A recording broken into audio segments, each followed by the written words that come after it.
శ్రీమాత్రే నమః. సద్గురు జ్యోతిషాలయం 2026 రాశి ఫలితాలని మనం ఇప్పుడు తెలుసుకోబోతున్నాం. ద్వాదశ రాశులకి ఎలా ఉన్నాయి? అందరికీ ఒక క్యూరియాసిటీ, ఈ కొత్త సంవత్సరం భగవంతుడా నాకు ఎలా ఉంటుంది? నేను ఆరోగ్యంగా బాగుంటానా? నాకు ఉద్యోగం వస్తుందా? నాకు వ్యాపారం బాగుంటుందా?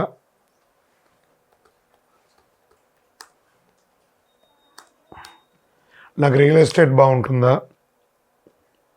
ఇలా ఒక్కొక్కరికి ఒక్కొక్క రకమైనటువంటి ఆలోచన. ఉగాది తర్వాత శ్రీ పరాభవనామ సంవత్సరం కూడా వచ్చేస్తుంది. దాని తర్వాత మనం ఉగాది పంచాంగ శ్రవణాన్ని కూడా మనం చేసుకుంటాం. ఈలోపు ఈ జనవరి 1వ తారీఖు నుండి డిసెంబర్ 31 వరకు ఈ ద్వాదశ రాశులకి ఎలా ఉందో తెలుసుకోబోతున్నాం. అన్నిటికంటే ముందు జాతకం అనేది పడుతున్న వర్షానికి ఒక గొడుగు మాత్రమే, కానీ జాతకం జీవితం కాదు. దీన్ని అందరూ గుర్తుపెట్టుకోవాలి. మీకు ఎంత అవసరం ఉందో అంతే తెలుసుకుంటే మంచిదేమో అనిపిస్తుంది. జ్యోతిషాస్త్రరీత్యా సద్గురు జ్యోతిషాలయం ద్వారా ధనుసు రాశి వారికి 2026 ఆంగ్ల నూతన సంవత్సర శుభాకాంక్షలు. జనవరి 1 నుండి డిసెంబర్ 31 వరకు ఈ సంవత్సరం ఎలా ఉండబోతుందంటే,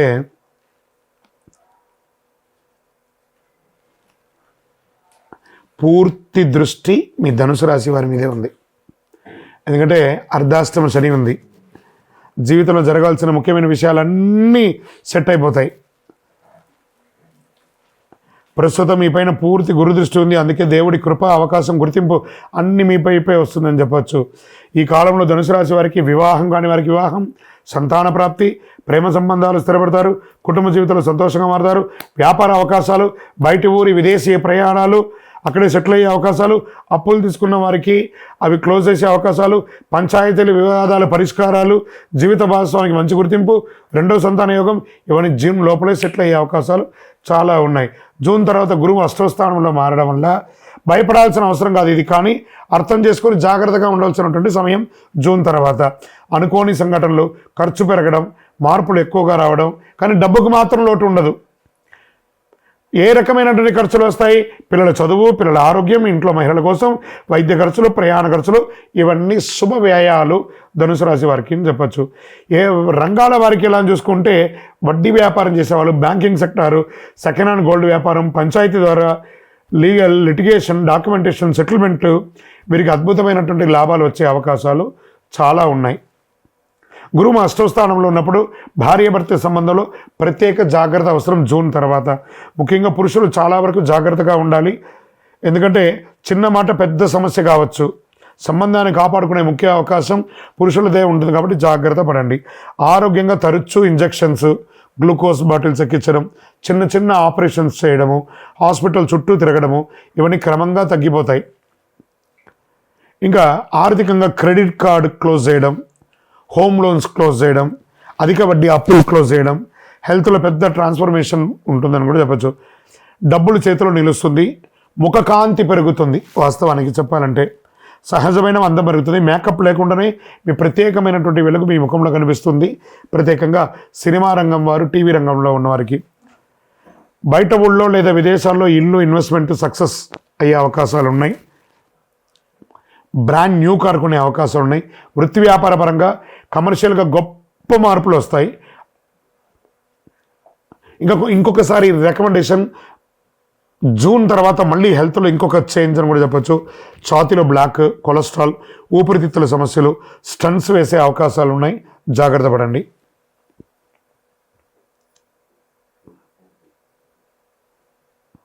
వాహనం నడిపేటప్పుడు చాలా జాగ్రత్తగా ఉండాలి. డ్రైవింగ్లో అప్రమత్తంగా ఉండాలి. తొందరపాటు వద్దు. జూన్ తర్వాత కొంచెం మిశ్రమంగా ఉంటుందని కూడా చెప్పచ్చు. కొంచెం జాగ్రత్తగా ఉండవలసిన సమయము. వ్యవసాయదారులకి మిశ్రమంగా ఉంది. ఇంకా సర్వీస్ సెక్టార్లో ఉన్న వాళ్ళకి అందరికీ కూడా చాలా మంచి సమయం నుండి చెప్పచ్చు. విద్యార్థులు విదేశాల్లో వెళ్ళి చదవాలనుకున్న వాళ్ళకి జూన్ లోపు అన్ని అవకాశాలు సెట్ అయిపోతుందని కూడా చెప్పచ్చు.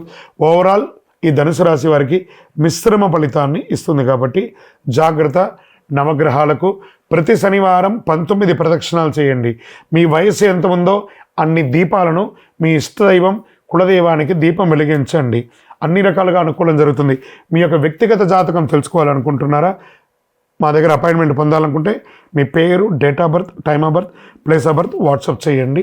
2026 అన్ని రంగాల వారికి అద్భుతం జరగాలని అఖిలాండ కోటి బ్రహ్మాండ నాయకుడు శ్రీ ధర్మశాస్త్ర అయ్యప్ప స్వామి వారిని ప్రార్థిస్తూ 12 రాసుల్లో ఉన్న మీ రాశి వారు యోగంగా ఉండాలి అని ప్రతి రాశి వారికి ప్రార్థన చేస్తున్నాను. తిరుపతికి వచ్చినప్పుడు మన అయ్యప్ప స్వామి వారి 18 అవతారముల దేవాలయాన్ని, కార్యసిద్ధి కలిగించే 18 అవతారముల దేవాలయాన్ని దర్శనం చేసుకోండి. విజయోస్తు. వైకుంఠ ఏకాదశి ఈ ధనుర్మాసంలో ఉన్నటువంటి ఒక గొప్ప పండుగ కదా. సంవత్సరంలో ఒకరోజు వచ్చేది ఆ వైకుంఠనాథుని యొక్క అద్భుతమైనటువంటి రోజు. ఆ రోజు తెల్లవారుజామున అందరూ అభ్యంగన స్నానం చేసి విష్ణు సహస్రనామ పారాయణం చేసి ఇల్లంతా కూడా ప్రాణించల్లి గడప వచ్చి చక్కగా ఉపవాసాలు ఉండి ఏకభుక్తం చేసి విష్ణు సహస్రనామాలు చేసి స్వామి దేవాలయాలు దర్శనం చేసుకునే వైకుంఠ ద్వార దర్శనం చేసుకునే ఒక అలవాటు. మరి ఈ 2025 ముగింపులో వచ్చినటువంటి ఈ వైకుంఠ ఏకాదశి తిథి ప్రారంభం డిసెంబర్ 29 రాత్రి, ఏకాదశి తిథి ముగింపు డిసెంబర్ 30, 2025 రాత్రి. దీని ఎలా ఉంటే వైకుంఠ ఏకాదశి యొక్క ప్రాముఖ్యత ఏంటి? వైకుంఠ ద్వారం తెరుచుకుంటుంది. ఈ ద్వారం ద్వారా దర్శనం చేస్తే పాప ప్రక్షయం, ఆయురారోగ్యం, కుటుంబ శాంతి, మోక్ష సాధనకు మార్గం అని చెప్పొచ్చు. ప్రతి వైష్ణవ దేవాలయంలో ఉత్తర ద్వార దర్శనం ఉంటుంది. అవకాశం ఉంటే వెళ్ళండి, దర్శనం చేసుకోండి.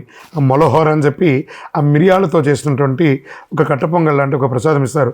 అది ఎందుకు ఏకాదశి రోజు తింటే లోపల ఉన్నటువంటి నాభి నుంచి శరీరంలో ఉన్నటువంటి అన్ని నరాల్లో ఉన్నటువంటి బ్లాక్స్ అంతా కూడా క్లియర్ అవుతుందంటారు. ఆ మొలహోర అంటారు దాన్ని. ఆ ప్రసాదం తీసుకోండి. శ్రీ మహావిష్ణువు, రంగనాథ స్వామి, వైకుంఠేశ్వర స్వామి దేవాలయాల్లో వైకుంఠ ద్వార దర్శనం అత్యంత వైభవంగా భారతదేశంలో జరుగుతూ ఉంటుంది. దీని పూజా విధానంగా ఎలా చేసుకోవచ్చు అంటే బ్రాహ్మీ ముహూర్తంలో స్నానం, విష్ణు పూజ, తులసి దళాలు, పసుపు పుష్పాలు పెట్టడం, నైవేద్యం పండ్లు పాయసం ఇవ్వడము, విష్ణు సహస్రనామం పారాయణ చేయడం, నారాయణ స్తోత్రం, వీలుంటే భగవద్గీత 700 శ్లోకాలు పారాయణ. ఇంతకంటే గొప్ప ఉంటుంది. ఉపవాసం, సంపూర్ణ ఉపవాసం అంటే 1 లీటర్ బాదం పాలు తాగడం, రకరకాల పండ్లు తినడం కాదు, ఉపవసించడం. భగవన్నామస్మరణతో భగవంతుడితో ఉపవసించడం అంటే సెల్ఫ్ హీలింగ్ అనమాట. సంవత్సరంలో ఒకరోజు, ఇది ప్రతి నెల ఉండే ఏకాదశి కూడా చాలామంది చేస్తూ ఉంటారు. ఒకరోజు కడుపు ఎండింది అనుకోండి, లోపల ఉన్నటువంటి వ్యాధులు అన్నీ కూడా క్లియర్ అయిపోతుందట. అంత అద్భుతం అనమాట. ఈ ఉపవాసం ఉండడంతో పాటు జాగరణ, విష్ణునామంతో, నామస్మరణతో దీనిలో ఏమున్నాయి? కలవు వెంకటనాదాయ. తిరుమల తిరుపతి దేవస్థానంలో కూడా 10 రోజుల పండగగా ఈ యొక్క వైకుంఠ ఏకాదశి ద్వార దర్శనాన్ని చాలా అద్భుతంగా ఏర్పాటు చేశారు. మన పరిసర ప్రాంతాల్లో ఉన్న దేవాలయాల్లో కూడా వెళ్ళండి. మళ్ళీ దాంతో ఏం చేయాలి? ఈ యొక్క జాగరణ విరమణ తర్వాత ద్వాదశి భోజనం 31 డిసెంబర్ 2025 నాడు ఉదయం విష్ణు పూజ అనంతరం ఆహారం స్వీకరించాలి. ఏకాదశి ఉపవాసం ఉండి ఆహారం స్వీకరించడము, లేదా ఒక్కరికైనా ఆహారం పెడితే సాక్షాత్ వైకుంఠనాథుడే వచ్చి మన దగ్గర ఆహారం తీసుకున్నట్ట. ఒక స్ట్రేంజర్స్, ఒక పేదవాళ్ళకైనా ఆహారం పెట్టాలట. ద్వాదశ భోజనం అంటారు దాన్ని. అంత అద్భుతం. దీనివల్ల ఏమొస్తుంది? సంతాన ప్రాప్తి పెరుగుతుంది, ఆర్థిక ఇబ్బందులు తొలగుతాయి, ఆధ్యాత్మికమైనటువంటి వెలుగు జంతలు పెరుగుతుంది. వైకుంఠనాథుడికి ఏ అద్భుతమైనటువంటిది ఏం చేయాలి? ఆ వెంకటేశ్వర స్వామికి ఏం కావాలి? శ్రీనివాస గోవింద, శ్రీ వెంకటేశ గోవింద, వైకుంఠనాథ గోవింద అని ఆ గోవింద గోవింద గోవింద గోవింద నామాన్ని చెయ్యండి చాలు. ఏం చెప్పారు ఆ హనుమంతుల వారు? ఎత్ర ఎత్ర రఘునాథ కీర్తనం తత్ర తత్ర ముఖమస్తకాంజలిం బాష్పవారి పరిపూర్ణలోచనం మారుతిని నమతరాంజ. అయ్యా ఆంజనేయ, నువ్వు ఎక్కడ ఉంటావురా అంటే ఆ నారాయణ నామస్మరణ ఎక్కడ జరుగుతుందో అక్కడ కన్నీటి పర్యంతం నేను నమస్కరిస్తూ ఆ నామస్మరణ చేసిన వాళ్ళకి సేవకులుగా ఉంటానన్నారట. ఈ వైకుంఠ ఏకాదశి రోజు ఒక్కసారి మీరు నామస్మరణ చేస్తే 1,00,000 సారి నామం చేసినంత ఫలితం. కలవు వెంకటనాథాయ. అలా వైకుంఠనాథుని ప్రార్థన చేయండి, అన్ని రకాల అనుగ్రహం పొందండి. విజయోస్తు. సంక్రాంతి వచ్చిందంటే ఎంత పండగ అందరికీ. చాలా ఇది ఆ నారాయణ సేవ చేసేవాళ్ళు, ఆ గోవులు వెళ్ళేవాళ్ళు ఎంత అద్భుతంగా ఉంటుందంటే పల్లెటూరులలో అంతా చేస్తే ఆ గొబ్బిలు పెట్టి పూలు పెట్టి ఎంతో అందమైనటువంటి పండగ. దేనికోసం ఇది? అయ్యప్ప భక్తులు కూడా చాలా గొప్పది. భోగికి ముందు చేరాలి మకర సంక్రాంతి చూడాలి, చాలు చాలు మనకింకా వలదు వలదు ఇక జన్మ. ఇంత అద్భుతం తెలుసా? ఈ భోగికి ముందు అన్ని పాత నెగిటివ్స్ అన్నీ కొట్టుకోబోతుందట. దక్షిణాయన కాలం పోయి ఆ సంక్రాంతి రోజు మకర సంక్రమణంతో ఉత్తరాయణ పుణ్యకాలం పెరుగుతుందట. దీనికోసం బాగా భోగి మంటలు వేసుకుంటారు. అన్ని చెత్త చెదారం అంతా ఎందుకు వేసి కాలుస్తారు? ఏదో మొక్కుబడిగా చేస్తారనుకున్నారా? మాలో ఉన్న దరిద్రం, కామ, క్రోధ, లోభ, మోహ, మదమాత్సర్య, ఈశ, డంబాలన్నింటినీ అగ్ని రూపంలో కాల్చి మేము ఒక ఫ్రెష్గా మారబోతున్నాము. మకర సంక్రమణంతో సంక్రమించాలనుకుంటున్నాము. దక్షిణాయనం పోయి ఉత్తరాయణం పొందుతున్న అద్భుతమైనటువంటి సమయం అండి. ఆధ్యాత్మికతకు కొత్త సంవత్సరంలో, ఆంగ్ల నూతన సంవత్సరంలో మొట్టమొదటి పండుగ అండి ఆ మకర సంక్రాంతి. అద్భుతం. ఎలా పాత అలవాట్లు, పాత కష్టాలు, నెగిటివిటీ ఇవన్నీ భోగి మంటలో దహనం చేసేస్తున్నాం. ఎంత అద్భుతం కదా! భగవంతుడు మనకి ఇచ్చినవన్నీ కొత్త జీవితానికి సిద్ధంగా అవడం. ఆచారాలు, తెల్లవారుజామున భోగి మంటలు, ఇంటి ముందు ముగ్గు, గొబ్బిళ్ళు, ఇంటి శుభ్రత, పాత వస్తువులు తొలగింపు, భోగి ఫలం, రోగాలు తగ్గుతాయి, మనసుకు తేలిక, ఇంట్లో శుభ్రత. ఇంకా మకర సంక్రాంతి ఎలా పర్వదినం ఎలా ఉంటుందంటే, సంక్రాంతి మహిమ సూర్యుడు ఉత్తరాయణ ప్రయాణ ప్రారంభం. అప్పటి వరకు 6 నెలలు దక్షిణాయనం ఉన్నాడు కదా. జూలై 15 నుంచి ఇక్కడి నుంచి ప్రారంభిస్తున్నాడు. మకర సంక్రమణంతో ఉత్తరాయణ పుణ్యకాలం స్టార్ట్ అయింది. దేవతలకు అత్యంత ప్రీతికరమైనటువంటి ఉత్తరాయణ కాలం అంటారు. దాన ధర్మాలకు విశేష ఫలం అని చెప్తారు. ఏ విధమైనటువంటి పితృదేవతలకు తర్పణం వదులుతారు కొంతమంది. సూర్యనారాయణ పూజ, ఆరోగ్యం కోసం ప్రార్థన చేసేవాళ్ళు మకర సంక్రాంతి రోజు ఆదిత్య హృదయం చదవండి, సూర్య నమస్కారం చేయండి. అంత అద్భుతంగా ఉంటారు. కొత్త బట్టలు కొండి చిన్నపిల్లల్ని సంతృప్తి పరచండి. ఎంత అద్భుతంగా ఉంటుందో తెలుసా? పాయసం, చెరుకు, ఇవన్నీ పొంగలి, ఇవన్నీ చెరుకు పెట్టి కుండల్లో, ఇవన్నీ పల్లెటూరులో చాలామంది ఇది చేస్తుంటారు. ప్రయత్నం చేయండి. ఆ పొంగలి వండి అందరికీ 10 మందికి పెట్టడం చాలా విశేషంగా మన సౌత్ ఇండియాలో చాలా ప్రాంతాల్లో దీన్ని చేస్తుంటారు. ప్రత్యేకించి తమిళనాడులో దీన్ని చాలా జల్లికట్టు అనే ఒక కార్యక్రమం కూడా చాలా అద్భుతంగా చేస్తుంటారు కనుమ రోజు.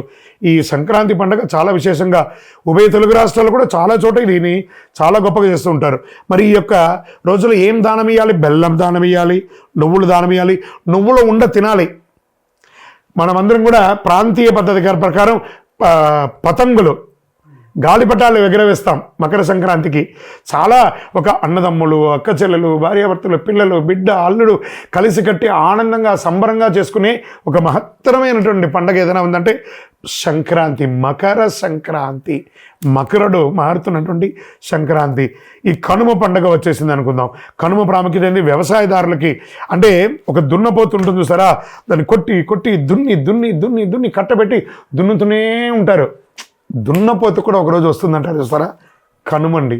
ఆ సాక్షాత్ ఆ యొక్క కల్ప వృక్షం అండి, భూలోక కల్ప వృక్షం ఏదైనా ఉందంటే ఆవే అండి.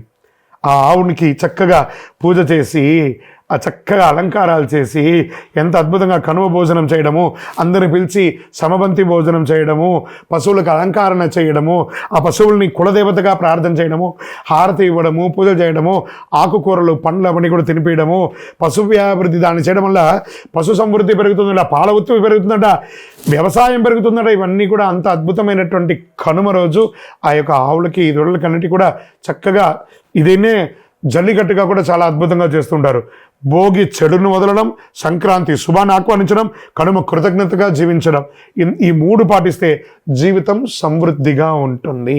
కొత్త ఆశలు, కుటుంబ కలయిక, ఆర్థిక స్థిరత్వం, ఆరోగ్యం, శాంతి, ఆనందం ఇవన్నీ కూడా కలిసి వస్తుంది. అందరికీ కూడా మకర సంక్రాంతి శుభాకాంక్షలు.